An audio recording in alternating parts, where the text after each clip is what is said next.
欢迎电视机前的观众朋友走进天津卫视的大型情感节目《爱情保卫战》。来看看今天请到的几位情感导师是谁？他们是青年作家文吉尔老师，欢迎；情感导师严品红老师，欢迎；情感导师曲薇老师，欢迎；情感导师陆琪老师，欢迎。来了解一下这对的基本情况，请看。你是不知道，我要不是二婚，我早和他离了。哎，我和他结婚之后，给他生儿育女的，本来以为看着他挺老实的一个人，没想到他一直在外面沾花惹草，对我一点也不忠诚。要不是现在孩子还小啊，我早就不和他过了，跟他过沟的了。什么叫一直沾花惹草？我不是早就改了吗？为什么还总翻旧账呢？现在的日子他为啥就不满足呢？我认为他现在就是嫌弃我了，而且他也不老实啊。他就是贼喊捉贼，我和他结婚这一年，我做了多少次了？而且现在有啥好满足的？家里酱油瓶倒了他都不服啊，啥他都不管。既然改变不了他，那我就改变自己，我不过了还不行吗？今天谈不拢就离吧。我已经很努力在工作了，他就是嫌弃我这嫌弃我那，回家连口热乎饭都吃不上，为啥好好的日子就不往好过呢？还上这儿来了。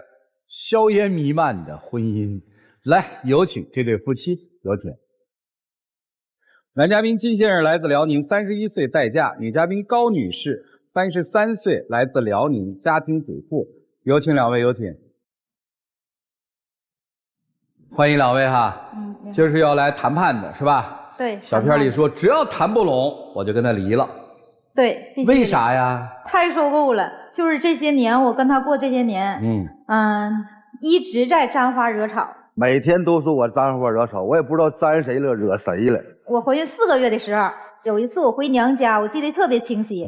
我想让他给我买东西，然后我给他打电话2个小时没打通。我电话了不是没电了，我给你解释没有啊？他就是这样，有一大堆，你让我继续说呀，往下说呀。你说。然后我不就是两个小时没打通嘛电话呀，然后我就不打了。晚上等我回去的时候，我就是不经意的看见他手机了，就跟别的就是女生聊天，然后发一些就小图片了。然后更可气的还有就是转账的红包，就比如520了、13、14了，你说这正常吗？这正常吗？正常啊，同事之间很正常啊。520、13、14正常吗？这个520这个数字我比较喜欢的。再说其实不是520，是52.0。那有啥区别吗？大伙都知道啥意思吧？啥意思啊？那就正常一个数字，我喜欢这个数字啊。行，那为啥要给女同事发红包呢？平时我们就这么闹玩开玩笑，比如说今天上班打赌什么输了，就发个小红包呗。哦，这事儿反正你认定是沾花惹草，是吧？我肯定是。他认定是稀疏平常。对。好，搁在这儿，接着说。然后就是我就回去就没有工作了嘛，后来我就开始就在家就是喂孩子纯哺乳。然后我不是二婚带个女儿过来嘛。然后当时我那大女儿6岁，应该是7个多月的时候，晚上吧，我带着我的2个女儿在大屋，她在那屋。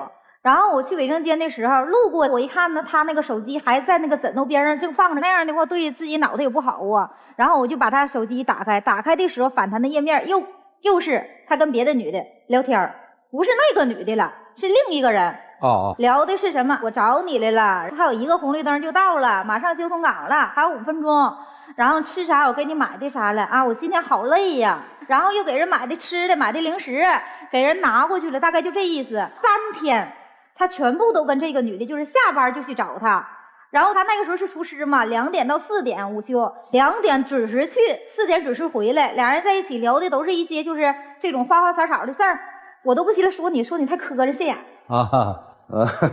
到我这儿啊。到你这儿了吗？你得解释呀。我解释，我跟他解释很多遍了。他看见我见面了，我根本没见面就聊天，怎么了？哎，你能不能不要那么搞笑？你发的你俩的聊天，你俩的记录足以证明你俩在一起了，但只是我们不知道你在一起的画面是啥，好不好？怎么在一起？你说还有5分钟就到了，你出来吧，你下楼吧，亲爱的，下楼。我什么时候就叫亲爱的了？我就只不过说就是我亲您下楼。我大脑不好使，我没有。我当时我没给你截屏，如果我截屏就好了，知道吧？你截屏有什么用啊？这根本就没有那个爱字。再说我们就见个面也没干什么，他在他家里都变成咋地了，知道吧？不是，到底见没见面？见过。刚才你说没见面，不是3天，他不是说3天都见了吗？行，就是你发现了这些事儿之后，你采取了什么措施吗？比如说，算了，这个男人我就不要了，我们就分开。我非常想不要了，当时我就把他怼醒了，我说你看看吧，然后他就醒了，醒了之后他就说啊，这不怪你吗？啊，你这些年嫌弃我啊，我不得找个人倾诉吗？再说了，我俩咋的了？我只是聊聊天，我聊天不行吗？反过来把他在婚内就是出现这些花花草草的事儿，还推卸给我，觉得我做的不够好。我应该他回家了之后，我就给他泡洗脚水，回家了之后我就给他温暖，我拥抱一下，你今天太辛苦了，对我夸夸说。然后我当时非常伤心，我就觉得我不可能跟他过了，因为我30岁我父亲就去世了，然后我妈自己把我带大。我已经离过1次婚了，我不希望我再离婚，因为我的大女儿跟着我，肯定她不能像亲生父亲那样对待呀，她也总嫌弃我闺女这那的。我没嫌弃过。所以说我不想再离婚，但是没有办法了，我把他妈、他大姑的2个儿子，然后我都老一叫来了。家族总动员。对他妈进来的时候，我还记得特清楚。我说你看看，这是你儿子的聊天。完，当时他妈跟我说，去，别让我看。再说了，我说句话你别不耐听。如果说啊，你要是好样的，我儿子也不至于这样。不是，这是当时我妈这么说，后期我妈给没给你道歉？道歉有用吗？道歉你同意没有啊？那我现在往你身上啪一下泼盆水，我说对不起吧，你就说没关系呗。不是道歉，当时你同意没有？你不吵，这个事儿还没解决呢。反正我就是太无能了。然后当时吧，我还是怀孕呢，40来天，然后我也没有办法呀，然后我就把孩子扔下了。我一次之下呢，就跟我朋友去出去玩了。但是一到黑天了，我就担心，因为这个孩子我没扔过，而且他妈和他根本就没带过1天孩子。我当时太惦记孩子了，完我又回去了，完一点一点的，他妈又给我道歉了，然后他又跟我说啥地来了，说你那从此以后不地了，完我就又心软了。行，这不就和好了吗？总翻旧账，就这个事儿过去之后吧，还翻，以后就再没这些事儿了，是吧？对。好，那咱就不翻了。他还贼喊做贼，他之前跟一个男孩视频1个小时。不是你这玩意儿，你上这，哎，就这玩意儿，我把图片我都带了，不信让老师们看看。你没证据，你有证据，我有证据，来看看。哎，你是不是有病啊？这是不是你跟人视频1个小时18分钟的？是啊，这能证明啥？你告诉我。这能证明啥？证明当时我问你这个人是谁，你是怎么说的啊？你说这个人是我哪个女同事？其实这个人是你那个女同事吧？这怎么解？你跟别人那种暧昧的聊天，要转账发红包，我都没有给你拿这上说了。完，你这个你拿这儿说了，哎，你真是有意思，有病吧？你妈，这个1小时18分钟02秒，我们处这么多年，就在一起这么多年，给我发10分钟视频，那是因为你特别极端，你自己咱也不知道吗？你跟我当着孩子面，孩子都给你趴下了，你还在那跟我吵呢。你跟我发10分钟视频，你都嫌烦，你跟人家发1小时18分钟02秒，然后还解释不清。我真没跟你说，因为我要说这个人是个男人，你就会生气，然后你就会把我想象成是你那样的人，然后你就会特别极端的跟我这的那的，把门锁上不让我出去这那的。当时我有点是害怕你了，包括现在我都不想跟你沟通，知道吧？行，不喊。这个人就是一个，我想就是因为孩子今年上那个小幼儿园了嘛，他自己也挺辛苦，现在他跑代驾呢，挣不几个钱，我家还有房贷，然后我合计挣点小钱，然后我们在一起的就是宝爸知道吧，就给我推荐的一个睫毛厂，然后我俩就是语音就是聊天，聊他教我怎么做怎么咋地的，然后他就问我这人谁呀，然后我就说一个宝妈，就女的，就是因为我把宝爸说成了宝妈，然后他就来气了，然后就可去调查为啥我要隐瞒这个事儿，我是不想给人家造成麻烦。行，说完了吗？我可以说2句，主持人啊，可以。你为什么非要加宝爸的微信？为什么不可以加宝妈呢？对吧？我也出去带孩子下午了，我为什么没加个宝妈？我不像你想的那么龌龊，你别自己是啥样推荐给别人好不好？不吵。其实说白了，就是在婚姻内彼此都不太信任对方，沾花惹草这点事儿，咱就放到这儿了。还有什么你想跟他离婚的理由？跟他离婚的理由？对，就是他们一大家子都不把我后来娶到他家，为他生儿育女，给他洗衣做饭，当人。这个字面的意思理解了啊，但背后的事儿还不太了解。怎么说呢？去年冬天12月份的时候，我得了一个病，非常严重，在我们当地的小县城呢，说呢必须得去大城市，因为有可能就保不住子宫。然后我俩去的时候，当时因为我俩没有钱。就1万多块钱，下午1点半做手术的时候，大夫说马上要续2万块钱那个手术费，然后我没有钱呢，大眼瞪小眼，我说你给你妈打电话吧，因为他没寻思我能听那么清楚，再说他也没想他爸会怎么说，他爸当时说的为啥让咱家花钱呢？这挺寒心的啊。对，我心特别凉。来说说看，当时什么情况？是这情况吗？情况吧，不是这个情况。你听我说，主持人啊，我上这胡编造谣来了。你让我说行吗？首先。他把什么事情都想得这么严重，就什么病他能需要摘除子宫啊？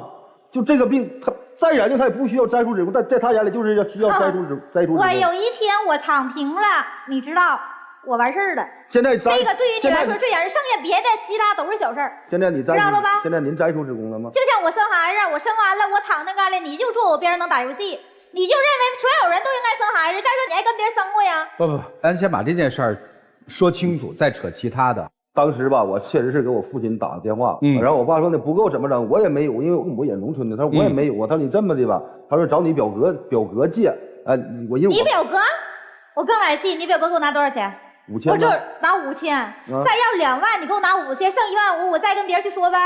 当时他对呀，我确实是跟别人说的。当时我跟我小妹儿刚买完车，又刚开了个店儿，二话没说给他发个信息，马上给我转过来了。这就是我家人。也许家里面就是拿不出那么多钱，拿不出来这钱的话，你小弟再搁3个月，就马上交学费，交4万多都能拿出来，这是救我命的钱，你不能先缓和一下吗？再说我进去之后，我出来不是好人吗？我不可以还你吗？再说我是你儿媳妇儿，我没有她，我能得这个事儿吗？您要这么吵啊，还真不知道怎么回您这嘴了。哎呀，这个情绪我都非常忍着了，就在家我俩根本就是，但是他特别会装人，你看他装的多沉稳呢。他平时跟我说话都是这样。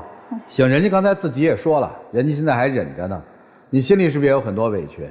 我咋没有委屈啊？我太有委屈了。你可以说到我这上啊，6年吧，我帮他带了6年他那个孩子，他当初。哎，你俩这么不要脸，你咋帮我带我闺女用你干啥了？你告诉我。不让我说话。我说问你我闺女用你干啥了？再说了，没有他我还不跟你呢。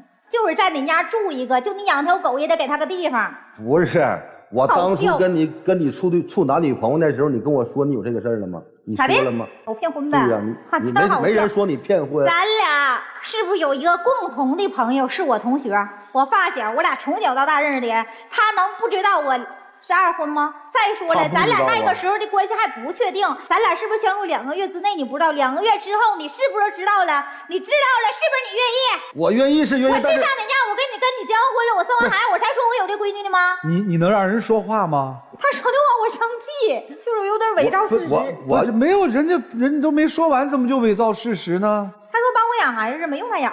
有没有这6年生活在一起啊？在一起呀，那不就是了呀？有没有付出情感呀？当时我愿意肯定是愿意了，但是他是这么说的，他说这个孩子啊不归我，就是抚养权在男方那边。我说那行，那我可以接受。他说咱们也不需要带他什么的，谁知道我跟他在一起，结完婚之后一直在我这么多年，包括上学放学，就因为接他这个孩子，我的每天我都是住，那是我干厨师，那时候干厨师，我4点钟上班，我都得请假去帮他接孩子，你知道吗？他还不知足，他父亲每月给500块钱生活费，你就想象在市区500块钱够干啥吧？你说我闺女有的，你闺女啥没有？再说了，你老说这些，他说的是事实吗？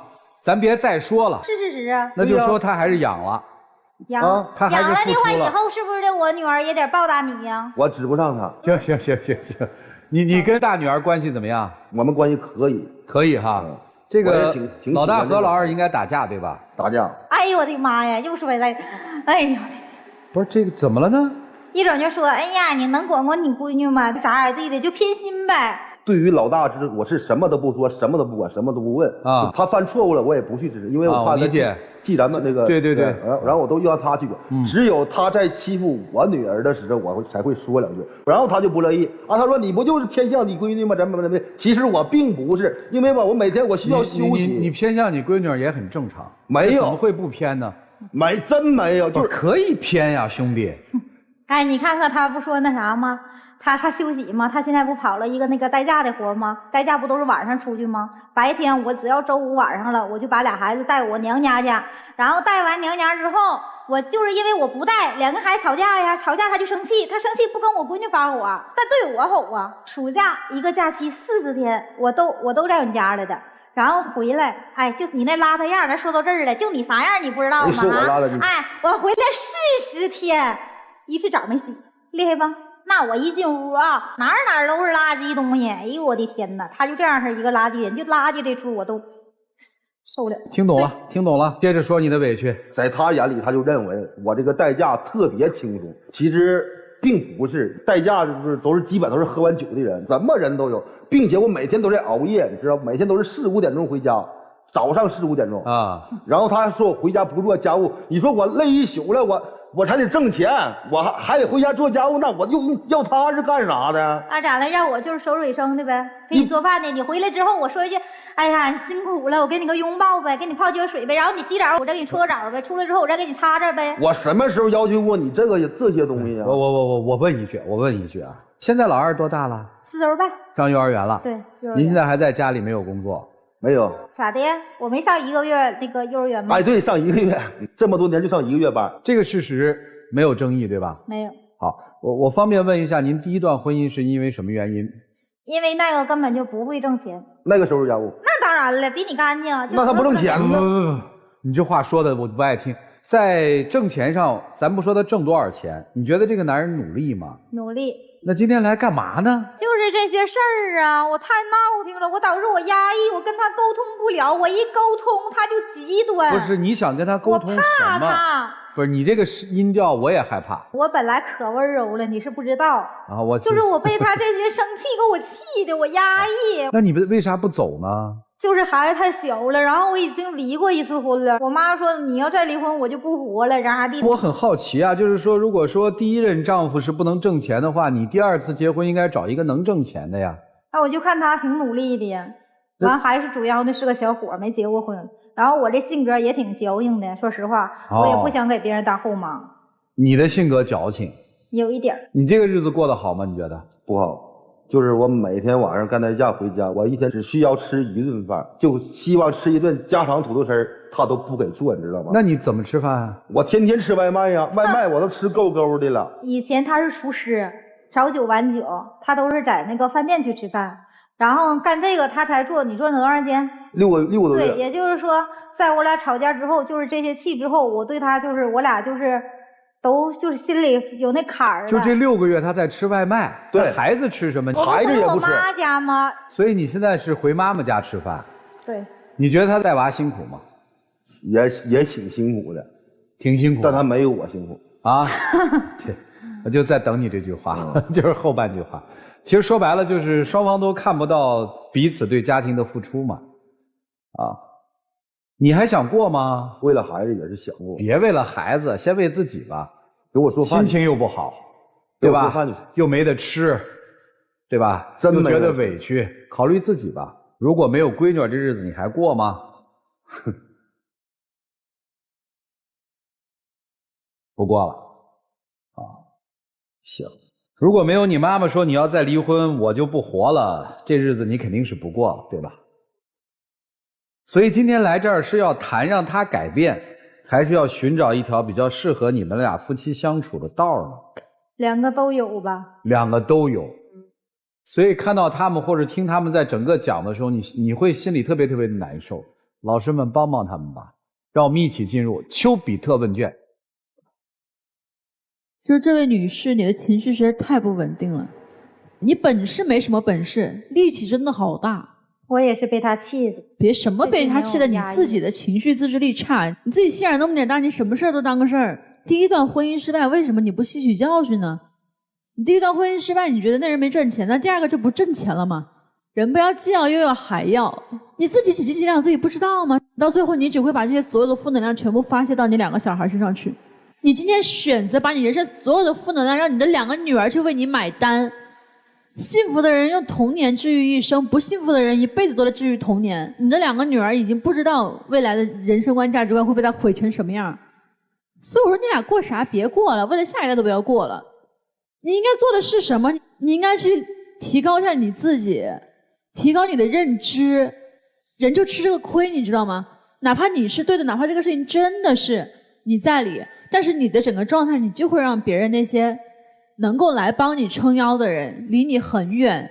你应该真的去细心的去请教那些真的能帮助你的人，你多读点书，然后有点事儿干，然后不要把时间精力都花在这个男人身上，因为你并没有好好去带你的孩子，你根本就没有想过你应该怎么样合理的经营一个家庭，提高自己的认知，想办法让自己回到职场去。大哥，就是我跟你讲啊，你就是边界感有问题，你不要说什么开玩笑不开玩笑的，它这个数字它就是有特殊含义的。每一个男人都要赚钱养家，你知道吗？并不能因为说你赚的比他多，你比他辛苦一些，你就可以颐指气使、趾高气扬，这是一个人的修养问题。你应该好好的跟你的妻子，至少你们俩去相处，从现在开始建立一个好好说话、好好做事、好好做父母的一个状态。你俩爱离离，协议离婚，怎么都无所谓。我就觉得说不要把小朋友祸害了就好了。谢谢。哎呀，这妻子啊，你一直在一个非常扭曲的状态下在经营自己的感情。你认为我大声的去斥责，或者我用尖锐的情绪去跟自己的爱人沟通，你就占上风了，你就在婚姻当中是一个强者了，你就不会被对方轻视了。你错了，他愿意娶你，愿意和你带着的女儿一起生活，他一定当初是很爱你。你也说了嘛，这是个小伙子没结过婚嘛，对吧？那你又欺负他呀，你又仗着他爱你，天天就大声的吼他呀。你根本处理不了自己的情绪，你只能通过大嗓门来掩饰自己的弱小。为什么你弟弟妹妹你一说借钱立刻都给你？他们了解你，他们知道你很弱。如果你继续用这样的状态去经营亲密关系的话，你还得离。你自己都说了，我现在离不了，我孩子还小。你是离不了，他离得了。刚才他说，哎呀，我这么累了，你说咋？你还让我给你放洗脚水啊？咋就不能啊？你想让一个人爱你，不离开你，给你提供好的情绪价值，对你表示忠诚，你得先做呀。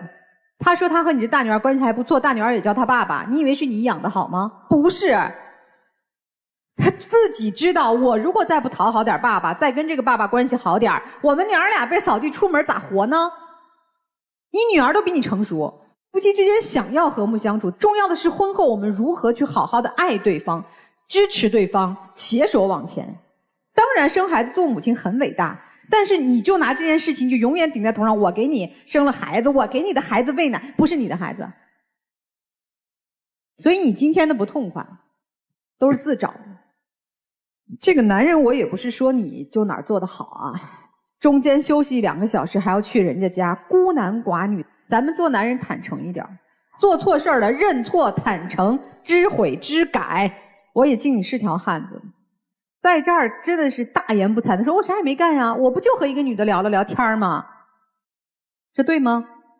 过去的事做错了我们就承认，咱就是从头开始，咱就是一家4口好好过，没有二心，累了苦了回家看看小女儿，陪她玩一会儿，看看那么懂事的大女儿，咱的苦和累不就没了吗？说2句体贴老婆的话，她在家孤孤单单带着2个娃也不容易，这日子不就过下去了吗？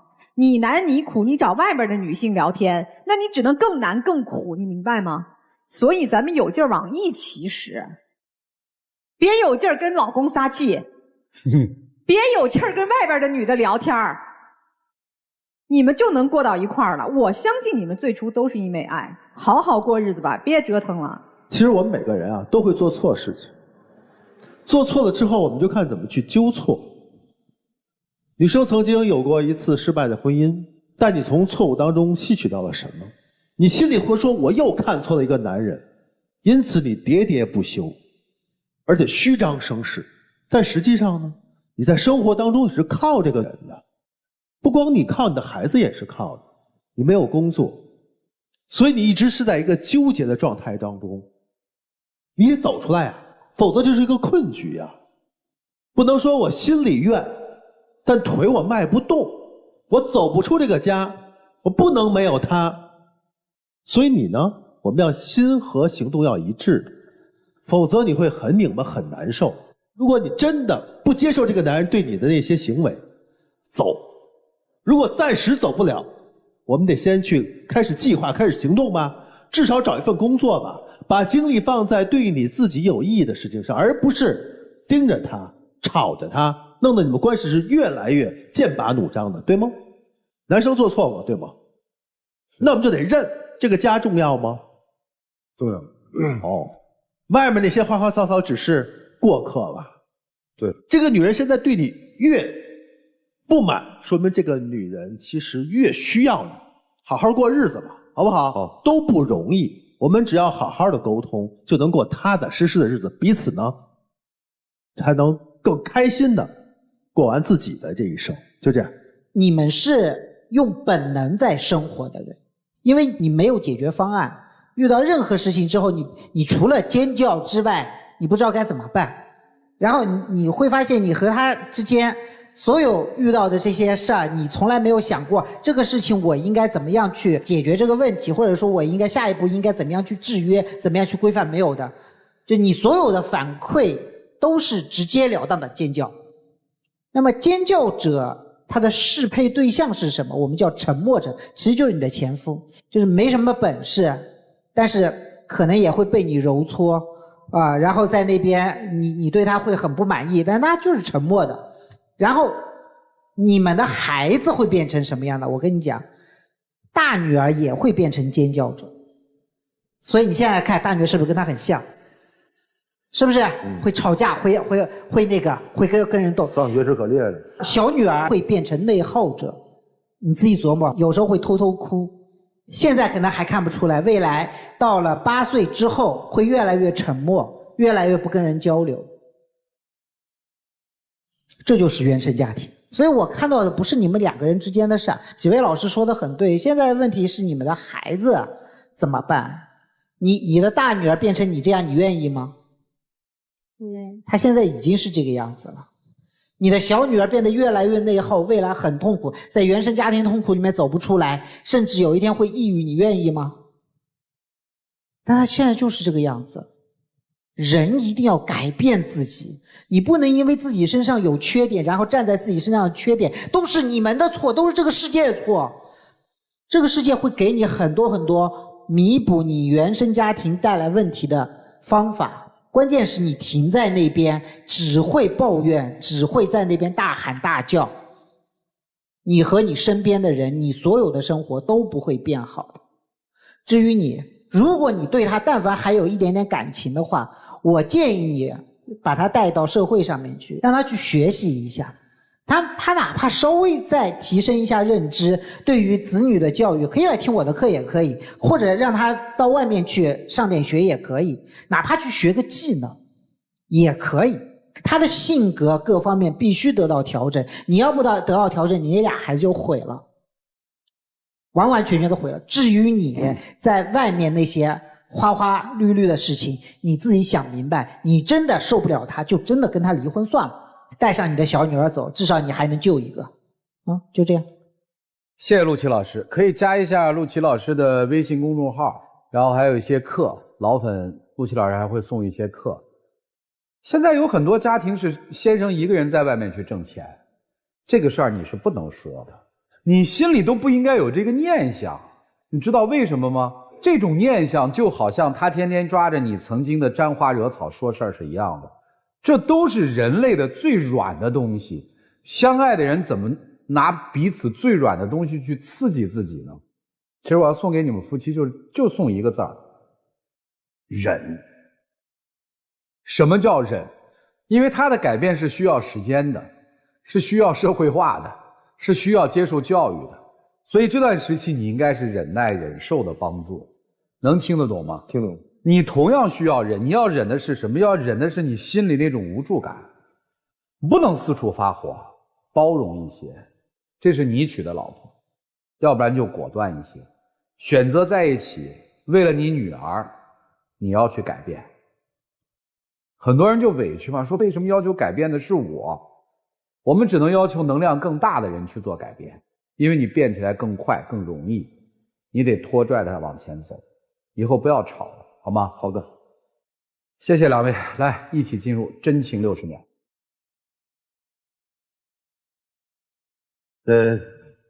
大陆员，我跟你来这儿了，这几位老师说的也非常好，我希望咱俩以后能好好的，我也会去改变自己，再努力去改变自己一点。沾花惹草这个事儿在我身上已经都没有发生过了，以后这辈子也不可能会发生了，好吗？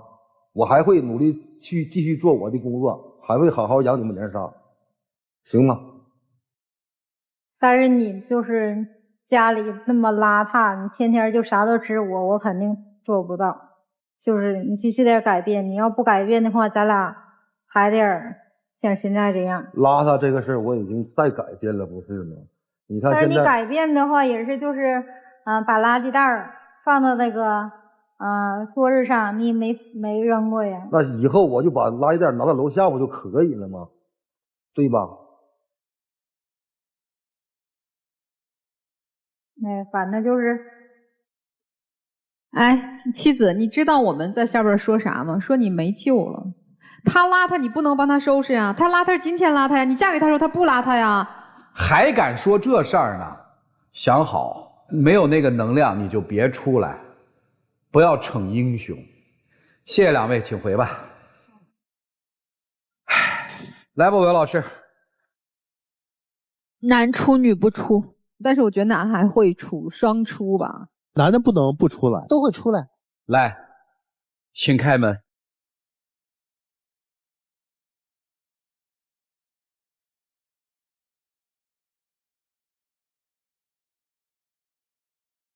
他走了，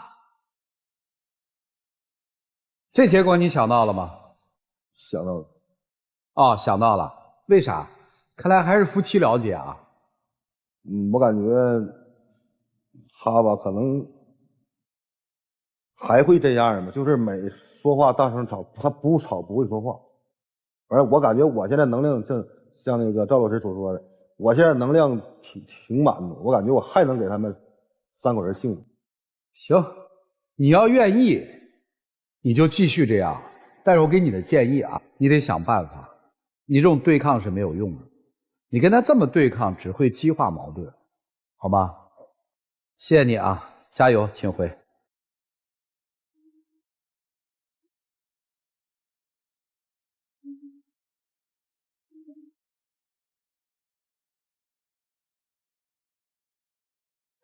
那句老话你想起来没有？傻人有傻福。就这个男人今天出来最后那段话，实际是他挺服气的。这男人说，我能量挺满的，我还愿意带着他们娘儿仨走。我们祝那2个孩子能够在一个相对健康的好环境当中去成长。只要比今天的环境有所改善了，那么对于这2个孩子来说都是福气吧。来了解下一对嘉宾的基本情况，各位请看。是不是男生得到的都不珍惜啊？为什么我为他付出了这么多，我们之间的感情却总是不平等，也得不到他关于未来的想法和承诺？这段感情好像只有我自己在努力维持，他是不是不爱我了？爱有很多种形式，我给予的和他想要的不一样，为什么他的世界里只有我？这跟我想象的恋爱和生活完全不一样。我是一个追求自由和浪漫的人，但是现在的生活和恋爱关系使我感到非常压抑。我也不明白为什么好端端的恋爱会演变成这样。我知道男女之间关于恋爱的想法是有差异的，但是我们之间经历了那么多的坎坷，他为什么不珍惜？我被分手过，被冷落过，被忽视过，被不重视。我对他的感情也在一点点的被耗尽。我不知道这么久的坚持是对的吗？更不知道还要不要再继续下去了。一对年轻的恋人提出了一个大问题，我们还该继续吗？有请这对恋人，有请。男嘉宾小王23岁，来自甘肃，主播；女嘉宾小陈20岁，来自福建，主播。有请两位，有请。你有多高啊？我有差不多1.9米。哎呦，好高好高好高！喜欢他就因为这个子？不是，不是哈。小片里说喜欢自由是吧？对。啊，觉得跟他在一起自由吗？不自由。女生提出一个问题，我们是不是该继续，对吧？我看那个小片里面最有意思的是有一个时间轴，那个时间轴画的是什么呀？就是我们从认识到每一次争吵、分手，然后发生的所有事情。啊，21年9月份相识的。对。2个月之后相恋了。3月份被断崖式的分手，谁提的分手？我提的。为啥？因为我和他是在学校里面认识的。然后因为我爸妈不继续支持我上这个学校去学这个专业了啊，所以没有办法，我只能要和他保持异地了。但我觉得这样的恋爱是不长久的，所以我和他提出了分手。退学异地。对。所以分手。对。那为什么8月份又复合了呢？5个月之后。这段时间我一直在给他发消息啊，因为他太突然了，他提出的这个分手，就对我来说是在我们热恋的时候毫无征兆的提出的分手啊。然后我肯定就第一次谈个恋爱，肯定是舍不得嘛，而且这是初恋。对，而且他提的特别莫名其妙，没有任何征兆，就是上一秒还高高兴兴的在打电话在聊天，下一秒就跟我提分手了，让我一直以为是我的问题。然后我就一直给他发消息，然后发了一段时间之后，我们才算是慢慢恢复了联系。然后他跟我讲明了原因，他也知道就是说我第一次谈恋爱就可能就是太在意这些了嘛。然后我们就有一搭没一搭的聊，后面就可能就是感情又有点回温了，他就跟着我一块儿就是去北京嘛，我去上学，然后他在那边发展，然后我们就提出了复合。还挺有意思的，他们的爱情的花期是4个月，你看啊。8月份复合了，到同年的年底就4个月之后再次被分手，又是你提的？啊，对。为啥？因为当时的情况呢，是我在北京的酒吧驻唱，工作压力呢也是比较大的，然后平时睡觉的时间都有点不太够了，然后他可能就是那段时间心情也不太好，就是可能需要的情感或者说情绪方面需要我陪伴的多一点。但是我那段时间说白了，觉也睡不好，饭有一顿也没一顿的，时间太不够了。反正倒是挺坦诚的，就我给不了你，我就走开嘛，是这意思吧？对，同意啦。我觉得他一点都没有在意我的感受，因为我本身就是心理状况不是特别好嘛，然后在经历第一次断崖式分手之后，就是特别没安全感，那段时间又刚好我母亲刚刚去世嘛，状态就特别差，那天他提分手是因为什么？我也知道他很累，所以我也是理解他这一点的。然后他那天下班之后只给我发了一句我下班了，然后就一直不回消息，不管我怎么问，我跟他说我也挺担心你的，毕竟那么晚了，我一直在跟他说，但是他说了一句下班了之后，也没跟我说到家了，也没跟我说睡了，什么都没有讲，一直到了第2天的下午都没有回我，一直到傍晚的时候他差不多要去上班了，他才回了我几条消息。懂了，其实就是那个时候面临着母亲去世和男朋友提出分手的一个双重打击，是这意思吧？你们分手过几回啊？挺多的，就一直分分合合。我们这时间轴不看了，前面的大概有所了解了。就每次都是你提是吗？对。为啥？你告诉我一个理由。其实他给我的感觉就是在控制我，我的生活中没有自由了，搞得我，哎呀，整个人就是很压抑。那每次是谁提出的复合呢？我。现在是个什么状态？现在就是因为他父母生病了嘛，我就跟着他回去，因为我状况也不是很好，所以我就先休学了嘛。可能就他刚回去吧，就挺多朋友。回哪儿？就回兰州，然后毕竟去外地那么久嘛，挺多朋友都想叫他出去玩。就是我们刚回去第1天，正常情况下，不管是朋友也好，还是什么也好，应该都知道他带着女朋友回来了，而且那么长时间没回家。那应该陪父母，应该陪女朋友，这些都很正常嘛。但是他回去第1天就有一个异性朋友一直叫他出门，连着叫了好几天。我们那一次吵就是因为说第3天的时候还在叫他，然后那天我们是刚看完演唱会，那个异性朋友又叫他去他家玩，他就把我一个人丢在一个陌生的街道，不管我了。他说的这些东西啊，我在这听的其实也挺可笑的。你在那个朋友前面加一个异性，你就可以戴着有色眼镜去看待我的朋友了吗？第一啊，我跟他回我老家那边的时候，谈出了这个算是条件也好，合约也好，就是我希望呢，就是我肯定刚回我那边，有很多的朋友需要我去社交啊、见面啊，因为1-2年毕竟没有见了。他说 OK， 然后我说第2个，你去我那边的话，你肯定这边学业以后是没有办法再继续了。我觉得你不要为了我这么一个人而放弃自己的学业，放弃自己的梦想，我觉得有点惋惜。如果你这2点都可以的话，咱们就都 OK。然后他同意了。我觉得作为一个朋友而言，人家连续叫你3天了，再不去确实是有点面上挂不住。就带着女朋友一起去呗。确实我是有这个想法的，但是我给他说的是什么呢？第一次的话还是不要了，因为我肯定会和他进行的沟通或者说谈话会更多一点，我害怕他在旁边受到冷落，到时候又有情绪，对不对？还得找麻烦。好，这算个解释。我就觉得感觉没有被重视到，而且特别是他说我戴着有色眼镜看他的异性朋友，我觉得不是这样的，因为他那个异性朋友很多次凌晨2、3点叫他出去，然后也不能带我去，然后还2个人单独去私人影院。你想想，这种都是一般要么就是情侣，要么就是特别好的朋友，就是那种兄弟啊什么同性之间去打游戏，这些都能理解。他们2个人单独去私人影院。然后我不理解他的话，就是我无理取闹。因为他已然那样去看待我的异性朋友了，我怎么样去再带他？他们俩见面无非就是争吵。为啥他俩见面会争吵呢？因为他一直看待我的异性朋友像是敌对感。这不就是情敌吗？怎么能是情敌呢？因为我和我那个怎么不是情敌呢？对他来说就是情敌啊。对他而言是这样，对吧？那你要跟他回福建老家了。我第1天给他打电话说出来玩吧，第2天说出来玩吧，第3天说出来玩吧，然后他就把你撂下了，跟我走了，还跟我去私人影院看电影。我说我们俩就是普通的异性朋友，你信吗？我是可以接受的。他跟异性就是没有边界感。行，知道了。然后呢？那段时间他就对我特别的冷落，就是我能很明显的感觉到，就是他不想跟我讲话，就觉得我在压迫他、禁锢他。然后那天真的觉得特别委屈。因为我一个人到这个城市，我什么人都不认识，大半夜的，好像3、4点吧，他跟我说有一个我所知道的一个朋友叫他出去，但是他骗我了。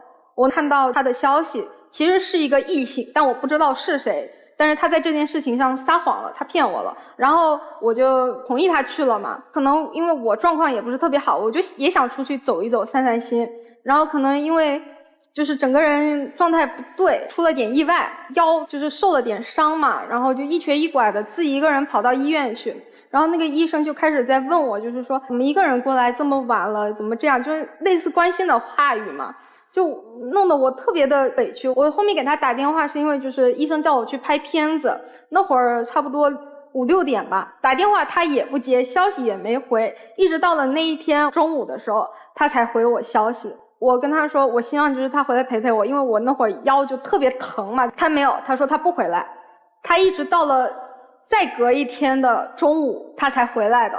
确实有点冷漠。因为什么呢？他平时给我的那种更多的感觉已经不像是女朋友了，更多的像是一种父母能管着你的那种关系了。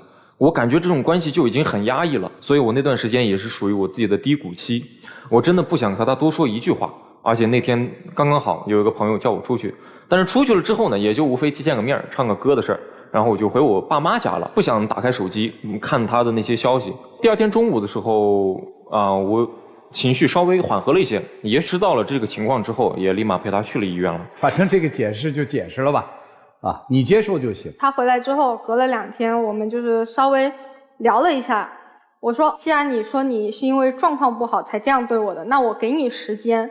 然后他居然提出了说是那我们再过个1、2年吧，过个1、2年如果还喜欢对方的话再在一起。我觉得那这不就耗我时间嘛，那我怎么知道就是等待你的这1、2年里面你会不会喜欢上别人呢？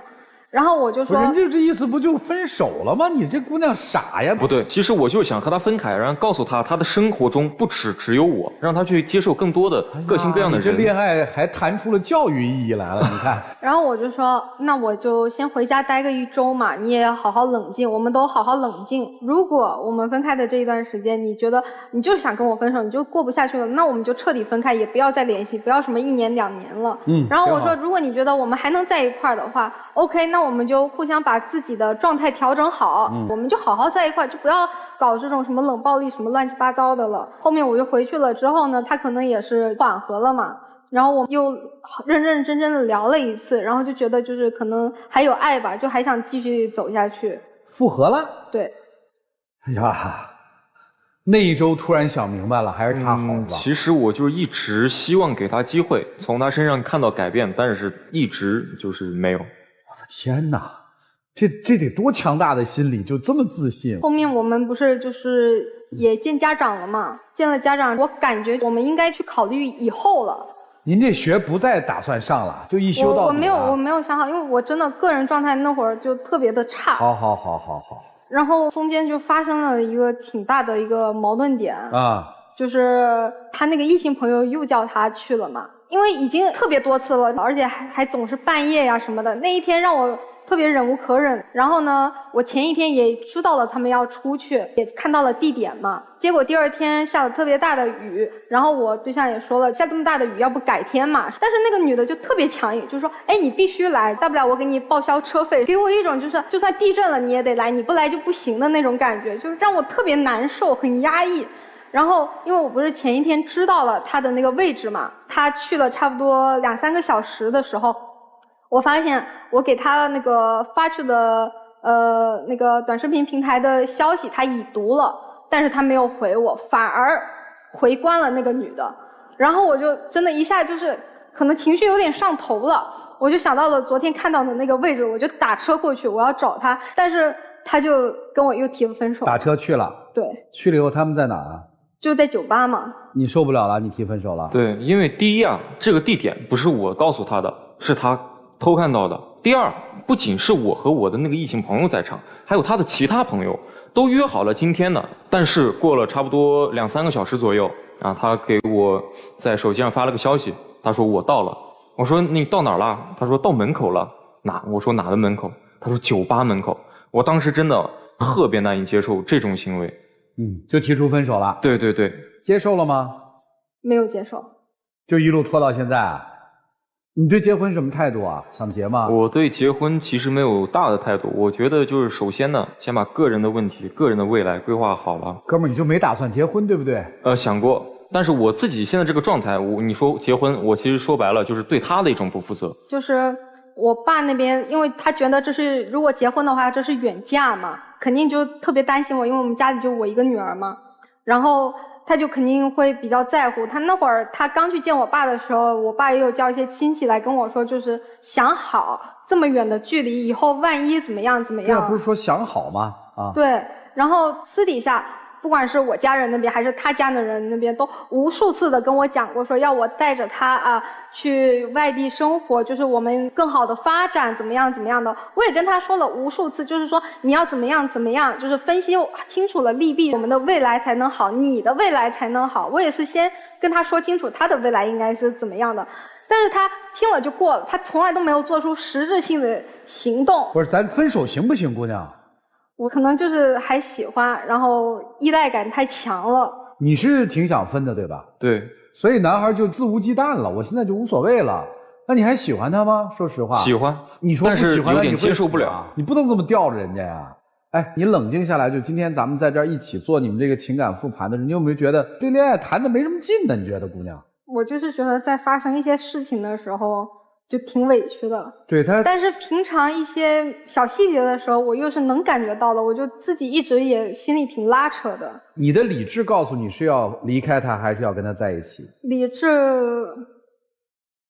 好，咱把这个放在一边。还有多久毕业啊？就正常的话，应该是再读1-2年，好像。那为啥不继续呢？因为我就是之前一直有那个心理方面的问题嘛。你心理方面什么问题？焦虑嘛，学艺术的压力就特别大，然后所以我就待不下去。后悔吗？其实刚刚问我喜不喜欢，就好比一根香蕉，它坏了某个部位，我还是会选择把坏的地方切掉，继续去吃。就是我现在也是期盼着它能把那些坏的东西去慢慢的变好。你好比一根香蕉，坏了的部位切掉，那我要好比一根香蕉全烂掉了呢？全烂掉，就像今天的结局一样，我是来跟他分手的。对啊，那你直接说我分手嘛？你分手的时候就不能果断一点？我就是不爱你，就是不喜欢你，或者找那么多理由干什么呀？对对对，等于现在这个人是你生活里的光明呗。这个烛光没了，你的烛光也熄了呗，是这意思吧？就肯定会特别差。对，那哪个男孩听到这儿不都吓死了呢？你们来吧，让我们一起进入丘比特问卷。我可以很直白的告诉你，这个男孩不喜欢你。我看你真的是，我又可惜，我又可恨，我又觉得可怜，我又有点可爱。你一直在讲说，哎，你们两个一起经历了这么多事情，宝贝儿，是你自己独自经历了这么多事情，没有俩。你自己经历了母亲去世，你自己经历了被抛弃，你自己经历去医院守了一夜，你自己经历被人丢下在陌生的城市，这都是你自己经历的。谁是始作俑者？不知道，不敢说。不敢说是为什么？是因为害怕失去。他曾经应该是喜欢过你的，但他后来发现你太压抑了，而且还有一点就是，你这个男朋友他不像你，你有一颗炙热的心，他的心就是冰山做的，怎么办呢？遇到的人就是这样，经常讲一些非常冠冕堂皇的话，背后都是一些很自私的想法。还有一点我告诉你啊，他为什么不敢跟你一刀切，他是害怕。你以为他真的是因为还喜欢你啊？他害怕你做出什么过激的行为，他要负责，他不敢说而已。而且他不想做坏人，这种人就是他很伪善。我知道你现在想干什么，你现在就是觉得很累，负重前行负不动了嘛。那么女生，就是我跟你讲，你不要觉得说这个世界上所有的苦难都被你承受了，你有一种非常强烈的受难心理，甚至你可以因为一个人不喜欢你，你只要他还在你身边，你可以被他压榨，你可以为他做所有的事情，你不要自尊，不要尊严，什么都不要。宝贝儿，你20岁你不去上学，你为了一个男人在这要死要活的，你挺可耻的。你对得起你的父母吗？你对得起你自己没有遇到他之前你努力学习考大学吗？你为了一个人来背叛全世界，真的没必要。生活不是偶像剧，它拯救不了你的英雄主义，你的圣母情节都不要放在这个男人身上，他跟你演不了这出戏。赶紧回去上学，我告诉你，你要选他，这辈子你一无所有；你要选择现在回去上学，你什么都会有，好吧？我想说的是，靠谁也靠不住，靠墙墙都倒，靠人更不可靠。我们这一生能靠得上的只有自己，能点亮我们自己的只有自己心中的那盏光。姑娘，你有没有发现你很有能量？福建姑娘才20岁啊，你能从北京读书来到兰州投奔一个不靠谱的人，你内心的力量有多大？你现在还打工赚钱，好有力量的一个姑娘啊！你把那劲儿留着，把自己心里那盏烛火点得更亮，难道不好吗？你想让自己的心理疾病也好，生理疾病也好，能够有疗愈，一方面吃药，另一方面真的需要你自己去疗愈，找心理医生或者自我强大起来。所以首先要做的一点是，把那个吹灭你蜡烛的人赶紧戒掉，先去关注你自己的内心，先去把自己的学业完成了，先去多和你的父亲在一起，真正爱你的人从他们身上得到一些情感的支持，而不是在一个不爱你的人身上拼命的想让他来温暖你。我特别希望你能重新快乐健康起来。男生，我觉得你可真行啊，你就是那种典型的那种不拒绝也不负责，你这叫男人应该有的风采。一个20岁的小姑娘千山万水的来兰州了，你说你得弄清楚，你来不是为我啊，我可不负这责任啊。这是一个男人说出来的话吗？1.9米顶天立地的男儿说出来的话吗？你不能那么大言不惭地说我和这异性朋友没啥呀，我们俩去私人影院咋了？我的天呀，孤男寡女2个人去私人影院，你还好意思说我没啥？你让别人听听，一个有女朋友的人，一个女朋友千山万水来到自己身边投奔自己的一个男朋友，好意思晚上3、4点跟一个女的出去喝酒聊天，还说没啥呀？女朋友气不过过来找你，你还当下你气不过要和人分手啊？这得多大的脸啊！你要这样，你一辈子也娶不着媳妇。所以咱既然说了自己是个男子汉，该负的责任是什么？对不起，我承担不了你的这份情感，我负不了这个责任。我感谢你来找我，但我能力有限，我对不起你。希望你以后能遇到一个真的爱你的人，能够为你负责的人。我不够成熟，你真诚地跟他表达你对他情感现在的缺失和你负不了这份责任的忏悔，结束，这叫负责。所以我觉得你们这段虐恋真的该收场了。姑娘赶紧回去读书啊，你爸供你读书也是对你的一份爱，你去接受这些正向的爱和支持，而不是一个冷漠的男生对你的不尊重。就这样吧。女生啊，缺爱的人能得到爱吗？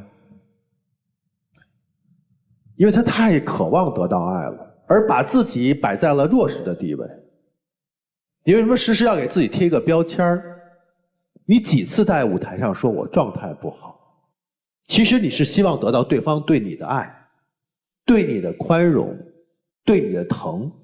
但是如果遇到一个不珍惜这段爱、不值得你如此付出自己柔软的人来说，你会得到的是伤害，因为他根本就不愿意去关注你，不愿意去关心你，他根本不愿意做你的光。可能一开始他觉得自己很有价值感，但慢慢他觉得累了，因为这份爱很沉重，你给的太重了，你顶得太紧了，他没有这个力量接住你。从这个角度来说，其实他在被你伤害，能够治愈自己的只有自己。刚才严老师说的很好，你是很有力量的，靠自己去规划一个健康成长的路，从学习到慢慢跟自己和解。男生啊，你其实挺累的，你接不住他那就走，明明白白的说，别拖着，否则你就不善良，你再伤害他，果断一些吧，分手吧，就这样。男生他是不是跟你说过，我现在状态不好，你再陪我1-2年，等我状态好了之后？对，说过很多次吧，也因为此而复合了很多次吧。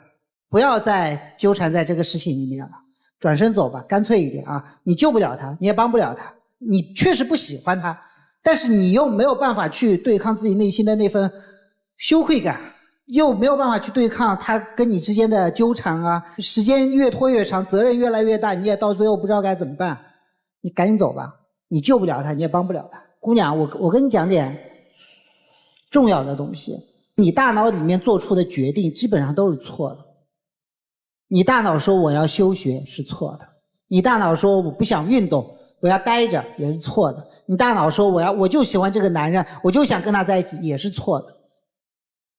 它是一个认知的问题，你的整个认知被抑郁这个东西，你就把它当成是一个重感冒吧。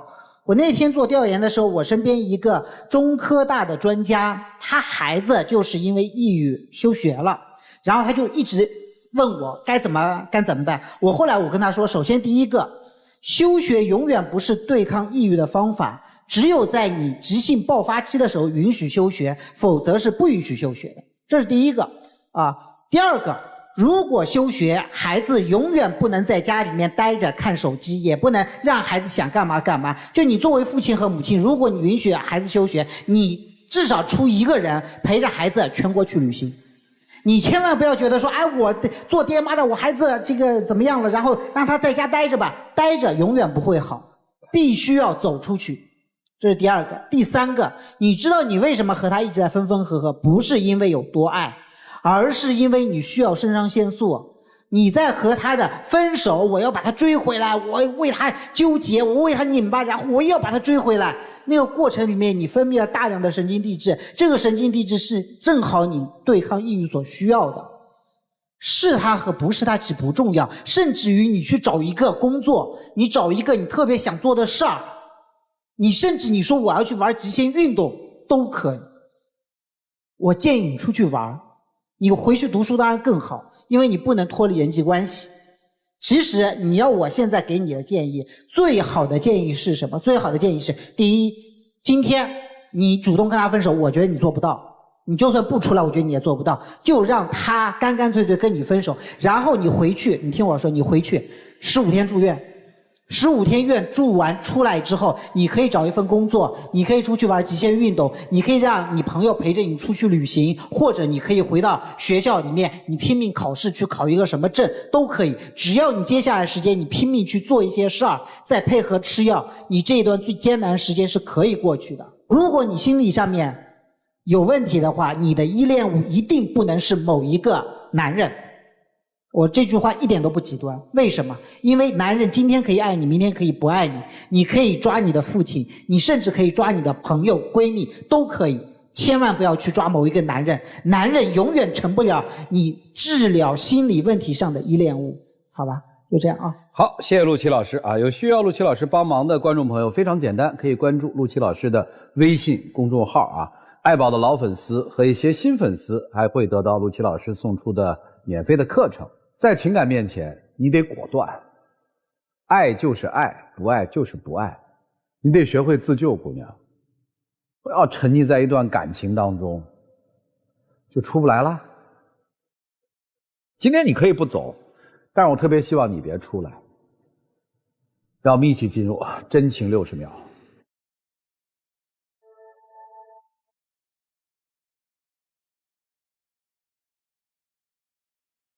其实呢，我又好好听了老师们的发言，然后我自己又好好想了想，我希望的还是和你走下去，但是我希望你真的能改变一下，就像我所说的那根香蕉一样。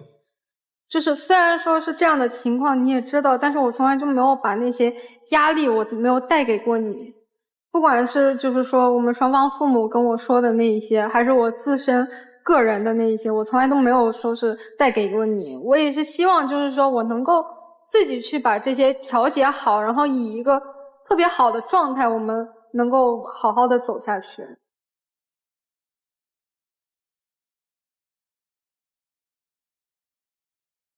我都慌了，你知道吗？行，我们挺佩服的，挺佩服的。好吧，谢谢两位，请回吧，请回吧。来吧，文老师，他们还能在一起吗？他们会出来吗？我真的想跟女生说，这是你这辈子唯一一次可以甩他的机会。肯定是双出，但是我觉得这个恋爱关系太不健康了。好，会不会男生不出？路都自己选的嘛，双出吧。行吧，我们来看看他们自己的选择是怎样的，请开门。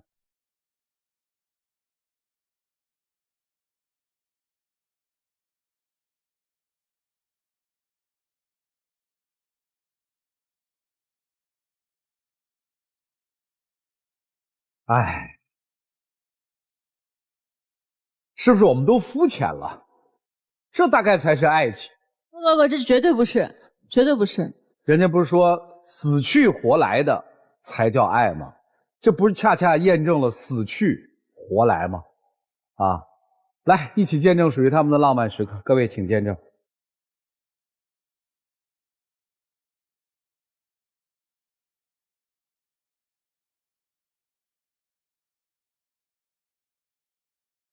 行，请亮灯。请回两位，谢谢。请回。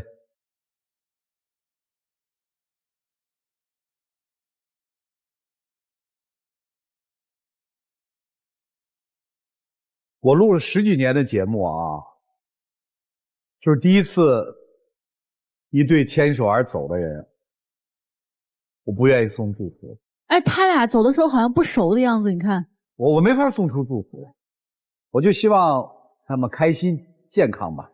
再一次感谢4位老师今天做的精彩的人生分享，也谢谢电视机前观众朋友的收看和陪伴。我们下期节目再见，谢谢大家。